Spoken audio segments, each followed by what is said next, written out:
Бүгінгі сабақ барысында мен сіздерге арнайы екі жұмыс дәптері ұсынамын.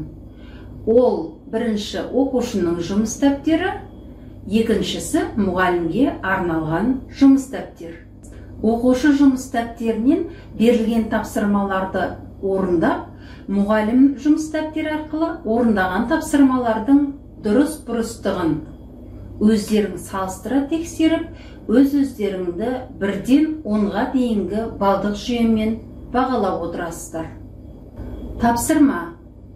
Блум таксономиясының білу деңгейінде бейнежазба беріледі. Сол бейнежазба мазмұны арқылы деректерді дәптерге түсіріп отырыңдар. Білу деңгейі ең төменгі деңгей болғандықтан, бұл тапсырманы дұрыс орындағандарың үшін қоржындарыңа 1 балл қосылады. Ендеше, бейнежазбаны мұқият тыңдап, деректерді дәптерге түртіп отырайық. Хикметтері. 7 жаста арыстанбап келді маған, Хақ Мұстафа аманатын берді маған.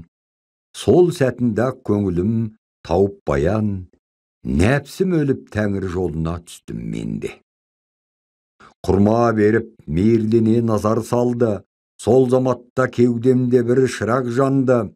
Еркелете шақырып қасын алды, мектеп бар бек қуанып тұрдым менде.